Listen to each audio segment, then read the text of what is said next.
And it is time to visit with another high school basketball coach as we kick off episode number 2 of the Justapod podcast. And it is none other than the new coach at Whitefish Bay Dominican. His name is Nick Ford. Nick, thanks for taking the time and talking with us today. Absolutely. Thanks for having me. All right. Well, first question out of the gate's got to be the transition you have made in your coaching career, a little bit of a career change here after 6 years at Fondy, which of course was your alma mater. You had a nice year last year, 19-8 overall, 14-4 in a very difficult FVA. You finished in second place. Take us through the process. How did you become the head coach at Dominican?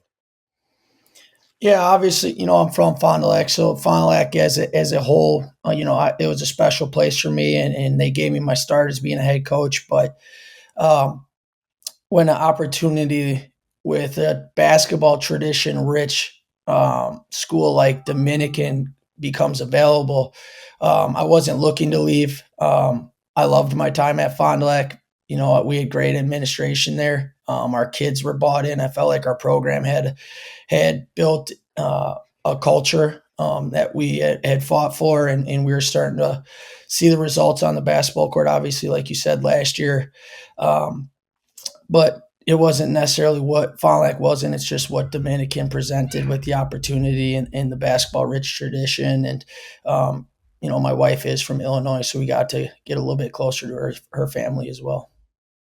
Yeah, you talk about the success of this Dominican program. My goodness, I could rattle off a bunch of stuff. I do have a couple things. 5 straight state titles from 2012 to 2016. I think some of our listeners will remember the name Diamond Stone. And of course, Dwayne Wilson. There's a guy that went on to Marquette. And then, of course, Giannis Antetokounmpo, his 2 younger brothers, Alex and Costas, played at Dominican as well. So, yeah, you go into a situation now where expectations are very high. Obviously, you just started practice this week. You're kind of learning the roster. You bring back a lot of talent from last year's ball club. They were 17-9. The Knights were 8-6 in a very deep Metro Conference, Metro Classic Conference, a third place finish. Just talk about your roster a little bit, guys that are coming back. Obviously, you lose one of the best players in the state, Aaron Womack the third. He goes on the Syracuse. You got to replace 29 points a game, 11 rebounds, 4.5 assists. And he also had 73 blocks. So you lose that particular player, but talk about what's coming back and really what have you learned about your program and your specific players just, over the last few months and obviously this early start to the season. Yeah, I never got to coach Aaron, but Aaron was around a little bit this summer. He's obviously very talented, and it's hard to replace a guy like that. Um, but we do have a ton of talent coming back. We have some experience with guys that have played major minutes, and that starts kind of with our point guard, Demetrius Taylor. He's a 5'8", 5'9", really athletic, smart, high IQ point guard that, we run a very conceptual type of offense. We like to teach our guys how to play rather than having a bunch of set plays. And he's picked up on it, and he kind of leads the charge on getting us organized, understanding of what we're trying to get done. So he's a coach on the court.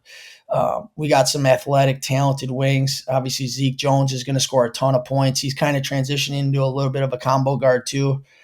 He's got some Division I offers, and I anticipate him having some huge games. He can really score it. He's a great instinctual passer, can defend. Amari Nixon's a guy that averaged double digits last year. Obviously comes from a great basketball family. His dad, Ray Nixon, played for the Badgers. He's very, very talented. Brandon Applewhite played last year and had a significant role. Ethan Moore, those guys are kind of really talented, tough, great high school players that know how to play. And then we got some young guys. Zeke is our only junior. So our junior class is a little thin, but we got some young guys in the sophomore class and the freshman class that we anticipate starting, or not necessarily starting, but coming in and making an impact right from start. So tell me, maybe biggest challenges from moving from one program to the other. You're moving from a very good conference to another really good conference. biggest challenge is just moving into a new program like this? Obviously, you got to look at the youth side of things. You got to be a good youth feeder program. Just take us through the steps, maybe some of the initial challenges of going from a program that you were at for 6 years and now you got to come into a totally different environment, different players, et cetera, et cetera. Maybe talk about those challenges a little bit. Yeah, it's in Fond du Lac, the first order of business was kind of dealing with the youth and getting all the youth um, on the same. I took over in June, so youth camp was starting up, and we had our youth feeder schools with Tyson, Woodworth, and Sabish. That if you went to that school, you knew that you were going to end up at Fond du Lac High. Here, we there's probably there's 4 to 5 schools, Catholic middle schools in the North Shore, but we get kids from all over the city: Atonement Lutheran, Catholic East, some kids from Brown Deer, some kids from uh, the Glendale area. They're kind of Menominee Falls. There's kind of kids from all over the place, so you don't really know exactly who you're going to get coming into high school. And there hasn't been a youth program. We run a little bit of some stuff in the summer, but there hasn't been the traditional winter youth program at Dominican or camp. So that's something that we're learning to build, and we're trying to figure out best way to do that, because there's other schools that are vying for kind of the same type of kid with Marquette and Pius and Wisconsin Lutheran, and there's kind of the private school kids within the city and the surrounding areas that you kind of have to target and try to um, make is make Dominican kind of a destination for those kids, and you do that. It's the same thing. You got to include those kids at a young age and get those kids involved in your program as fast as possible. Yeah, that's one of the more interesting things about your change. You go from a public school to a private. That's a completely different environment. Obviously, you can pull from much further away when it comes to private schools versus maybe what you had at Fond du Lac. So that's a very interesting dynamic in taking over this program. Let's talk about this conference, this Metro Classic. Pretty incredible. One of the things that I read in the Wisconsin Basketball Yearbook that was pretty interesting, actually, where they list the forecast of how they think the teams will finish, and they have you guys at third. But the one that really caught my eye, the Prairie School, as good as they've been, qualified for state last year, they have them finishing seventh in the Metro Classic. So that just goes to show you the depth of this particular conference. And it starts with probably Racine St. Catherine's and Racine Lutheran, a couple of teams that tied for first a year ago, 13-1 in the conference. Talk about your competition within this Metro Classic. Yeah, we've watched a lot of film. It's hard to get a great feel on the league based off of film as we get into playing. Obviously, we'll get some a better sense of that. But it's a super athletic league. You got to be tough with the ball. They're going to put you in traps, very up and down. Um, but the preseason rankings, we don't pay a ton of attention to them, but I think it speaks when the number 1 and 2 team in your league is 1 and 2 in the state in Division III in the preseason rankings. Now that has to play out, and they have to play well. Um, but it does speak to both those teams have a ton coming back. They both have scholarship type players. Um, in the Prairie School, I mean, to be picked seventh, they got a lot of kids coming back from that team that ended up at state too. So um, I saw Martin Luther this summer. They're super athletic. St. Thomas More is traditionally, I mean, they're 2 years removed from winning back. Did they go back to back in state titles? Yeah. It's a very tradition rich conference, but like you said, we come from the FEA and we're used to every night being a rock fight or a fist fight, however you want to describe that. So we prefer it that way, and we're excited for it. Yeah, really, this is not going to be a whole lot different. There's no nights off in this conference, but you did reference Player of the Year, Lamont Hamilton, actually from Racine St. Catherine's. He comes back, and yes, the Prairie School, they do return 4 starters. So, yeah, this conference absolutely loaded. I am going to read what they wrote about your ball club, and it says the Knights will play fast, hungry, and with aggressiveness. Point guard play is a strength with Demetrius Taylor coming back. So that leads me to my next question. Will you play fast? That's your style for the most part. Will that change a whole lot? Does your coaching philosophy change a whole lot from Fond du Lac to Dominican just based on the type of talent you now have versus what you had last year? I would say I don't think our philosophy changes. Maybe the tactics behind it changes. We will not play as fast as they have in the past. They have been a full court pressing team that is, they've been in the high 80s, high 90s, and we play a little bit more of a.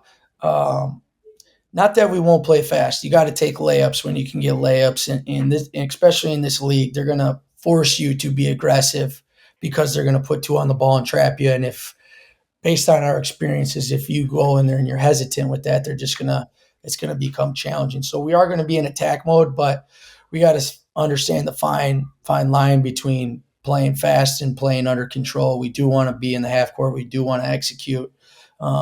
We do want to play with kind of the old school fundamentals while blending the modern style of, we try to play or replicate the Pacers are kind of the hot topic with conceptual basketball. And then defensively, taking away the paint, not giving up layups, and forcing teams to make multiple rotations of the basketball while we're rotating and trying to contest every shot. Got to ask you a couple of questions about this career move. We already touched on it a little bit. You were a special ed teacher back in Fond du Lac. That opportunity did not present itself at Dominican. I know you're going to talk about Germantown. There was a potential opportunity there to teach. Why don't you take us through what you're going to do besides coach basketball at Dominican? Yeah, I was. I've been a special ed teacher for the last 6 years at Fond du Lac, and then Dominican is a little bit different when it comes to the special ed program. So they don't have one currently. So I was going to go to Germantown, which is kind of a close public school. But Jade Royston called me, who owns Just a Game, and him and Kyler invited me down to talk about selling apparel for Just a Game impressions. Um, Essentially being in Milwaukee, or the Milwaukee area, there's a clientele of all high school programs are needing gear to make their kids have a big time experience. So it was an opportunity to spend my time connecting with high school coaches in the area and getting to build relationships and trying to serve their program and make things easier for them so they can focus on the basketball end of things. Yeah, that sounds wonderful. It looks like you're going to have some opportunities off the court to really build relationships with coaches, and that's kind of what coaches do, right? You guys are in the relationship business, so I think your partnership with Just a Game should work out very well. I think you can do a little podcasting as well. It sounds like, but yeah, that whole apparel gig it could work pretty nicely for you. It's just another way to get in and talk to fellow coaches. Are you going to have a certain territory? Or are you going to be up in the Fox Valley area, or kind of where's your territory going to be? Yeah, we kind of base it off a relationship. So I am obviously close to Milwaukee, so that's kind of a little bit more of my territory. But I have relationships having been in the Valley for the last 6 years that essentially I'm there to serve and make things easy for them. So if I can help a guy in his program, take some off of his plate to allow him to concentrate on basketball a little bit more and help with the organization, then that's kind of the purpose of what we're doing. So yeah, Milwaukee area is more my emphasis, but I do have some relationships up in the valley. And we're visiting with new head coach of Whitefish Bay Dominican. It is Nick Ford joining us here on the Justapod podcast. And let's close with this, Nick. Keys to the season for you guys. Maybe give me a couple, 2, 3 different things that you guys are going to need to do to finish high in the Metro Classic Conference this year and maybe get deep into the postseason like this Dominican program has done so many times before. Yeah, I think it comes down to the intangibles, those intangible types of things. We have a group that it matters a lot to them to be good, and I think the negative side with that is that when things don't go well, it can affect, and guys are learning how to deal with the adversity. We're trying to create adversity within our practices to prepare guys for that. Um, And I love guys that care. It means a lot to care a lot about it, but we got to find a way to, when we're on the road at St. Cat's, we may get down 6, we may get down 8, we may get down 10. That's basketball, and we have the talent to get out of that, and we just need to be able to put that together and trust each other, and continue to fight and claw and be who we are, and not get discouraged by a talented team playing well. That's basketball. That's how that happens. But we got to continue to build the confidence and the resilience that we're a good basketball team too, and the 10 points shift that they just had may be our next 3 minute shift. As we talked about with the Kakana game, basketball is a game of runs, and at any point, one play can spark a run that ultimately changes the game. And I believe, and our staff really believes in, that if you're we call it a fighter's mentality. Everyone gets punched in the face at some point during a game, and adverse things happen, but the guy that typically wins the fight is the guy that continues to get up and doesn't hang his head and doesn't feel sorry for himself. And we're building those, and we got kids that are receptive to that. It's just the initial emotion behind that is sometimes challenging for a 15, 16, 17-year-old kid. But they want to do it, and we're going to build those. And I think if we can get that mentality down, our talent speaks for itself, and it could be a special year. Well, it should be an exciting year to say the least. But hey, we want to thank you for your time. I got a chance to cover your Fond du Lac teams a number of times against Kaukauna, as you just referenced. You played them very tough last year at Kaukauna. But yeah, every night going to be a big time challenge for you guys. You open up on the 29th. You will travel to Menominee Falls. So we wish you nothing but the best of luck. And we'll be following that Dominican team of yours throughout the season. And thanks again for your time joining us on the podcast. Thank you, sir. I appreciate it. You do a great job. All right. Thank you very much, Coach Ford. And that was new head coach Nick Ford of the Whitefish Bay Dominican Knights. And that was episode number 2. You can listen to us via a couple of different avenues on the Just a Game website, justagame.com. You can get us on the Just a Game YouTube channel as well. And you can listen to this podcast on Spotify. So until next time, my name is Craig Bowen. We'll talk to you down the road. It'll be episode number 3 coming up. It'll be Ryan Bowers, the new head coach at Kaukauna. Thanks again, everybody, and have a great day.